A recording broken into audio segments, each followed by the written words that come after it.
So today I'm going to be talking about wholeness, a new paradigm for wholeness. We look at wholeness in different ways. That wholeness, it can feel like, well, it's comfort and it's safety and it's having everything that we could possibly need. It's the success, the money, the stuff, but it's also the good health and the fulfilling relationships, having a sense of purpose, feeling accomplishment, feeling comfortable, feeling safe. That can feel like wholeness.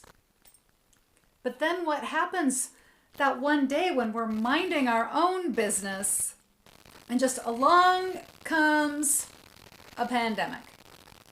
Along comes massive layoffs at work. Along comes a drought. Along comes mental or physical health challenges. Along comes some situation that's uncomfortable and you don't feel safe.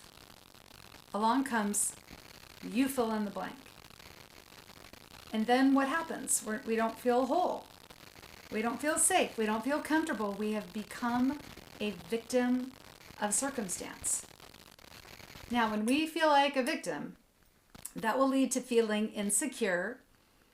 When we feel insecure, it feels like everything outside of us is an opposing force that's out to get us. It's out to take away our sense of safety and our security. It's out to take away our comfort. An opposing force is anything outside of us that holds our well-being hostage. If we're not feeling well-being, we are feeling incomplete. And then we'll start feeling defensive. Then we start blaming. We blame the people or the countries or the political parties or the activist or the non-activist. But we move into defensiveness, which leads to divisiveness, which we know all about divisiveness. It's happening all the time on a grand scale in our society. Now, when we're a victim of these circumstances or events, we're constantly looking outside of ourselves for something to change. Someone please come along and fix it, make it go back to the way it was so we can feel better, so we can feel comfortable, so we can feel safe, so we can feel whole again. So when we're looking outside of ourselves, because we need that comfort, we need the wholeness, we keep looking outside of ourselves for something to change so we can be happy and comfortable. The next thing that happens is we become super hyper sensitive to how our life looks. We become super hypersensitive to the conditions around us. So in this paradigm, we can only feel whole when we feel good about the package of our life. We can only feel good about the package of our life when we have everything that we need and we feel safe and we feel comfortable. But this isn't really wholeness because these things come and go. True wholeness, our true wholeness, it cannot be taken away. It cannot be changed. There's nothing about our true wholeness that ever comes and goes except our awareness of it. Okay, that's it, just our awareness of it. So Gary Simmons, the author of the book, The Eye of the Storm, which I highly recommend. It's a book written for these times. Gary Simmons says, wholeness is the essence of your true nature and spiritual identity. So your wholeness cannot be changed. It cannot be taken away. And you don't need to add anything to it to become more whole. You already are all that. But to gain a deeper understanding of how we already are whole, we already have all that we need, we want to understand our true nature. And to gain deeper understanding of our true nature and how we are already whole, there's one thing that we can do today, one thing we can work on today, and it's So funny, Taylor, how your meditation just like so perfectly fit in with this thing I'm about to say, and you didn't know I was going to say this. But this one thing that we can change is the idea that there is an opposing force. There's nobody out there who's against us right now. No one is against you. Okay, no one is against you. There are no opposing forces because all things come from the one. All things come from spirit, from source energy, from original substance. God is everywhere present, is all things that's ever been, everything yet to be, everything that exists now, which means there's no place that God is not. Okay, we all are from the one. So there's nothing that's not God, nothing that's not source energy, which means there are no opposing forces. Now, it doesn't mean it doesn't feel like there are opposing forces. I mean, we feel it all the time, right? We can look right out our window and see an opposing force. When this pandemic rolled into town, we felt, in this reality right here, we felt an opposing force coming our way. And now, it's funny, the dynamics of this opposing force have changed. Where originally we were all focused on the virus and how it was coming into our life, now we have polarized into two groups because it seems like that's what we do, right? We polarize to one extreme or the other because we're hypersensitive, because we're not in our wholeness. So now we're not all united against the virus. We're united against the other group who doesn't believe like we do. So on the extreme, there are those who believe that what's happening right now is the man taking away our freedom and constitutional rights. On the other extreme are those who believe that anybody who doesn't wear a mask is selfish and doesn't care about spreading the virus. Now, those are extreme examples for extreme times because in our lack of wholeness, lack of feeling wholeness, we take things to the extreme. And we will continue to feel as if life is happening to us. So it's always going to feel like there's an opposing force because when we take anything to an extreme, we're on one side of the fence. But there's always that other side of the fence that doesn't agree with us. Okay, so it will always feel like there is an opposing force. When we are not feeling our wholeness, when we are not feeling our divine nature. Okay, that's how life is going to look and feel to us. Now, of course, the idea of opposing forces, it shows up in our life in ways that aren't so terribly extreme also. I mean, it can show up in our physical health, our mental health, that it may feel like somewhere our body or our brain or our mind is turning against us. We might think, oh no, there's something wrong. This needs to be fixed so I can be happy, so I can be okay, so I can feel whole again. We might get caught up in this idea that life's not fair, right? Something should have worked out for me, but this bad thing happened and life's not fair, so now I can't be happy. There's a force out here working against me. Okay, that might look like I'm a good person. I do the right thing. Why do these bad things keep happening? Why do I keep having these challenges I have to go through? Okay, those will look like an opposing force. Any kind of conflict in our life, that will also feel like an opposing force. And we may go to extreme measures to avoid conflict. We might actually sacrifice our authenticity and our integrity to be a people pleaser so that we don't have to face the conflict, right? We might worry so much about doing the right thing that we won't do the true thing because we want to be approved of and feel safe.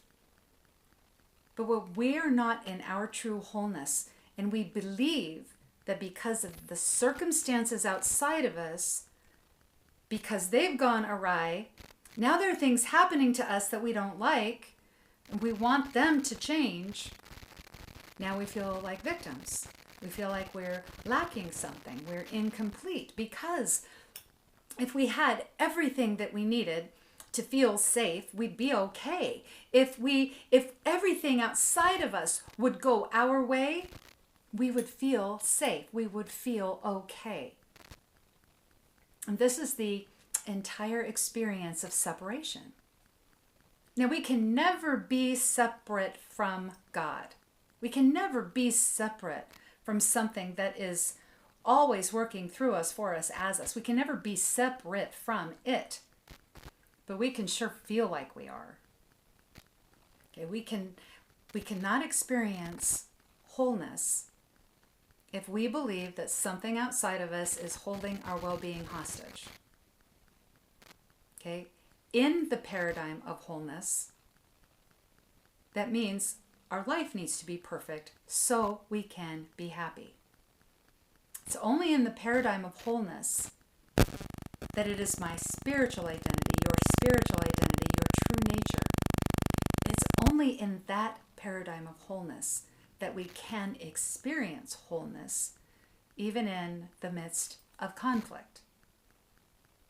Now, in the Gospel of Thomas, I know I share this verse all the time because it's a really powerful verse.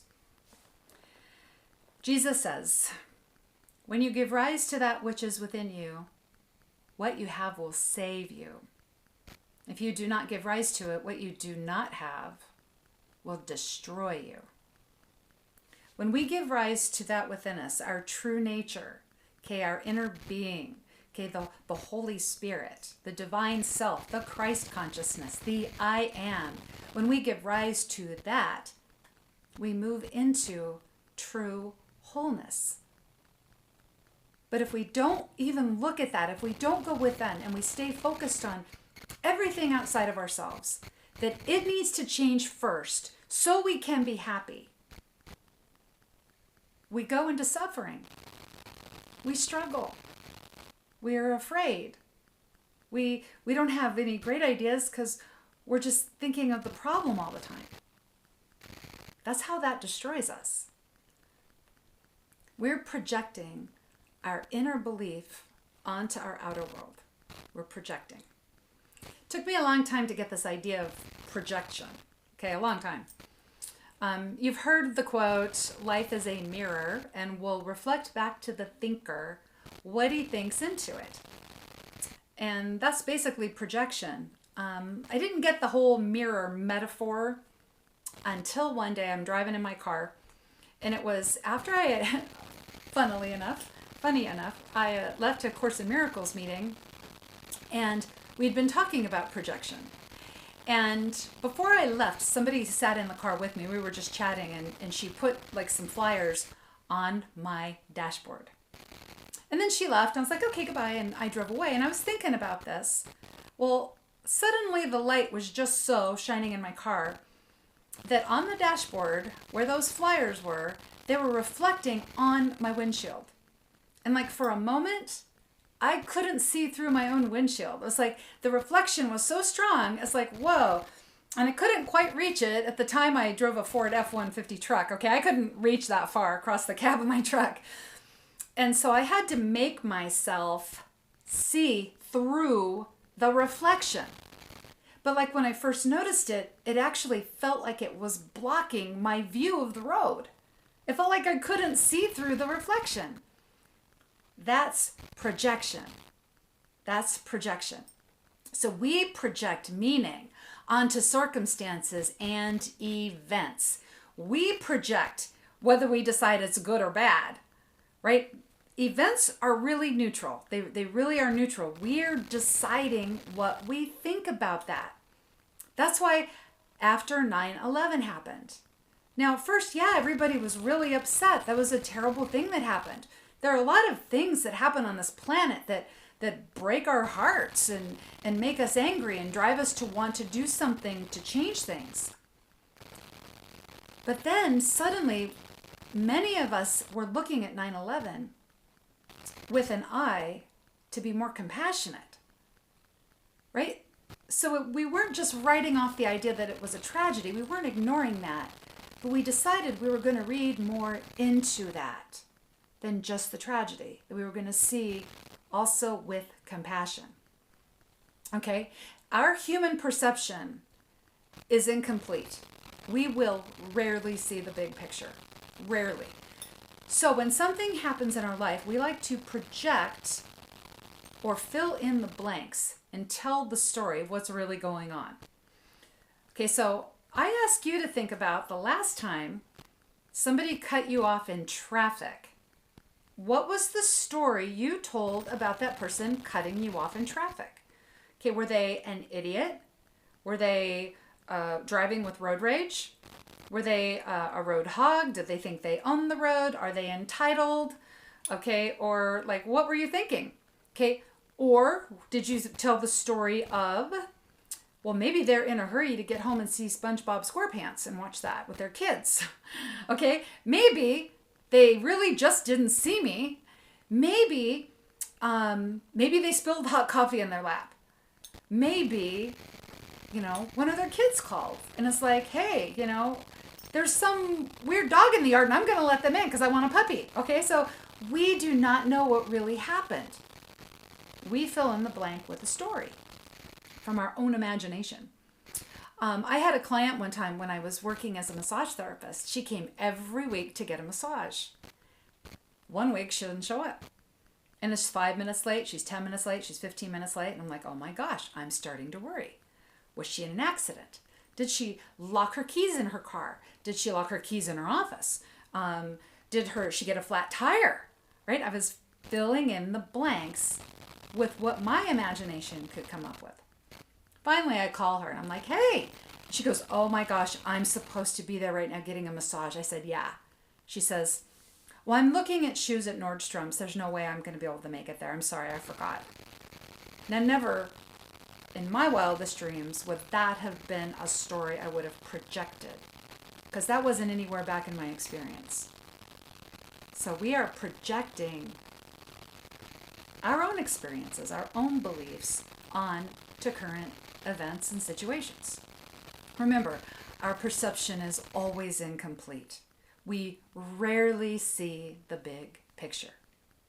Now, because we're projecting onto our environment, this is what happens when we want things out there to change so we can be happy. It's like we look in the mirror and we don't like how our hair looks. And so we try to fix our hair in the image, in the reflection. We can't fix the reflection. We have to fix ourselves first, and then the reflection fixes itself. We fix our own hair, and then the image in the mirror changes. Now, Eric Butterworth, one of my favorite unity mystics, he said our job is not to set things right, but to see things right. When we are wanting to set things right, we're wanting to charge in there on our white horse and fix all this stuff, right? So we can be happy, or so we can make a bunch of people happy. But the thing is when we're setting things right, we're focusing on the problem. Okay, we're not calling forth that is within us, that if we call it forth, it'll save us, right? Instead, we're ignoring that, and we're just focusing on the problem. And then that will lead to the belief that life happens to me. Life's happening to me, so I've got to fix this thing out here. When we see things right, though, that's to be a participant in our life, to call forth that when we call it forth, it will save us. To walk by faith instead of sight. To believe life happens through me. Life happens through me. I'm a participant. Okay, we're calling forth our true nature. To see things rightly, it means that we can look at the condition, whatever's happening right now. We can acknowledge the condition. Okay, yeah, this is what's happening right now. And we don't have to like that the condition is happening. But instead, because we're focused from within, we're calling forth our true nature. We can ask questions to be a participant with the unfolding of life. So we might say, well, what can I do about this? What part am I playing? What can I do with what I've got? What's the best I can do right now? See, we cannot walk by faith and sight at the same time. We cannot walk by faith, but also be looking at all of our projections and our perceptions. Okay, we can't try setting things right out here, but also saying, yeah, I have faith, I'll see with my divine nature. Okay, we cannot live as both a bystander and a participant. We can't live as the victim and the co-creator of a beautiful life coming through us for us as us. We cannot be of both minds. We can't do both. A door cannot be open and closed at the same time. It's either open or it's closed. There is a story in the New Testament about Jesus casting out demons. And I love this story. I didn't used to love it because it didn't make sense to me, but I love it now. And so Jesus has been doing healing work. He's casting out demons, and he meets this man, and in the Bible, the man is called dumb, but I'm suspecting he was mute. And so there's this man, he couldn't speak. Jesus casts the demons out. The man starts speaking. Well, Jesus had his critics in the day, and they were saying, well, look at that, the devil's casting out the devil. Jesus says a house divided against itself would fall. What he's saying is, if I were the devil, why would I be casting out devils? That doesn't make any sense. But see, I also see the house divided as cannot make up our mind. Okay, we go back and forth. Wait, I'm a victim. No, I'm a conscious co-creator. Wait, I'm a bystander. No, wait, I'm active with life. I'm taking all these actions and I'm excited. I'm a participant, right? I'm disempowered. No, wait, I'm empowered. There's that within me that knows what to do and how to do it. Okay, we can't keep going back and forth. That causes struggle within us. That causes confusion and chaos, right? It drives us out of our minds when we are going back and forth like that. Okay, so what Jesus was talking about was if we are a house divided, then we fall because we can't stay just focused on our good, that we're not just calling forth the good through us. Keep going back to what makes us suffer, what makes us struggle. But my favorite part of this story was the part that took me the longest to figure out. And that part is that Jesus was casting out the demons. Our demons are our erroneous thoughts, our limiting beliefs. They're the beliefs that keep us stuck in the problem. So he went to this man who couldn't speak. He cast out the demon of this man's inability to speak. He cast out the limiting beliefs that this man had.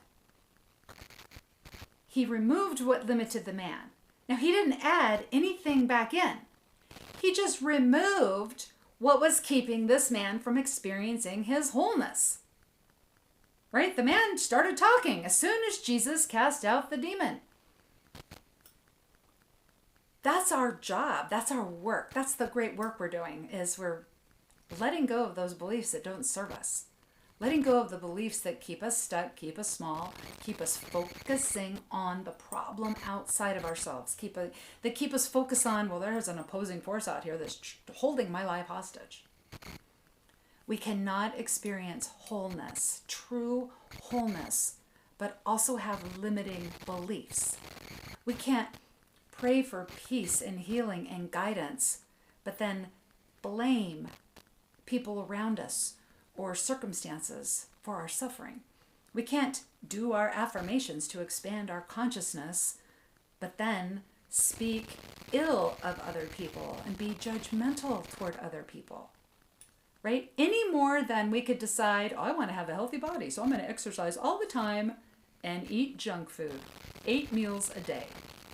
Okay, they don't go together. And anywhere where there's a tiny limiting belief, that's going to keep opening the way for the limitation. Okay, for the limitation, and to see more and more opposing forces in our lives. Okay, so we cannot live by a definition of wholeness that requires life to change so we can be happy. We experience our wholeness by removing the limiting beliefs. And that first big belief that we can look at today, right now, because it's a major one, is there are no opposing forces.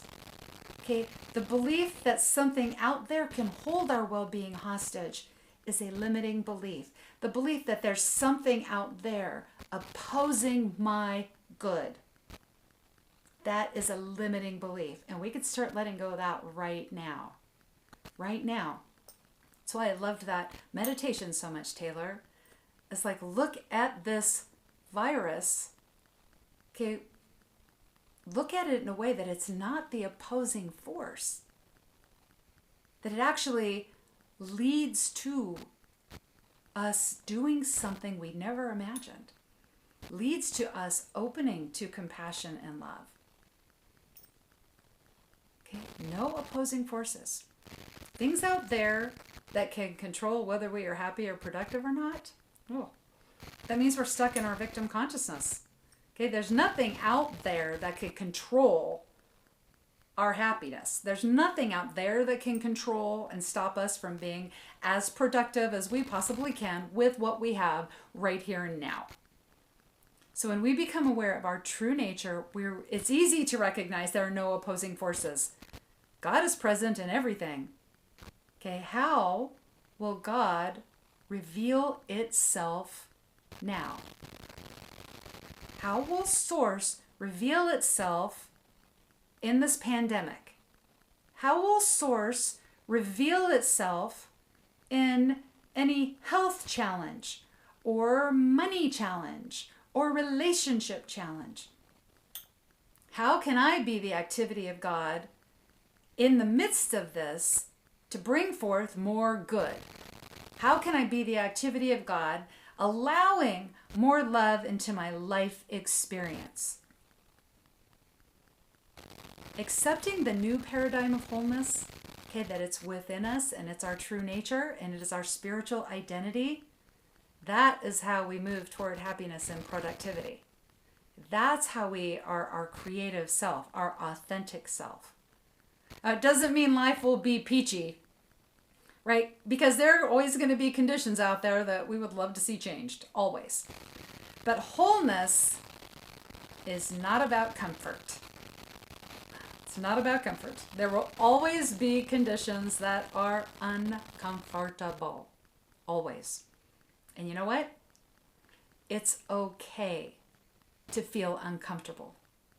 It means you're doing something new. It means you've stepped out of the comfort zone. When you're uncomfortable, you're expanding your perception. You're expanding your consciousness. You're seeing in a bigger way. So in that wholeness, recognizing our true nature, we have access to everything that is already in us. Everything we need to create a life that we love, no matter the conditions, it's already available to us. Okay? Right in here. Right here. And it's that opens the way to call forth that knows what to do, how to do it, and it compels us to act on what it knows. That calls forth the ideas, the inspirations, moves us toward solutions. So we are a joyful, conscious co-creator in this life. You know, that thing that we're looking for, it's not out there in the life anywhere. It's not out there. It's in here. Right in here. Everything about the universe actually supports you. Everything about the universe supports you. There's actually a term that Rob Bresney came up with called pronoia. The universe is conspiring for your good. Okay, so it's our work, it's our responsibility to let go of the things that are keeping us from having that experience of who we really are. And you've already got the universe conspiring for your good, right? So that's how we create heaven on earth, right there. So I challenge you over this week. Look at where you might feel like your life is being held hostage And how can you look at that differently? Instead of trying to set it right, how can you see it right? See it right. All right, so until next time, remember you are the activity of spirit in a body. You are the heart and the hands of spirit in this world. You are a soul designed for growth and goodness. You are a soul designed to do all this stuff. And everything you do, you are blessed. And so it is. So it is. Thank you.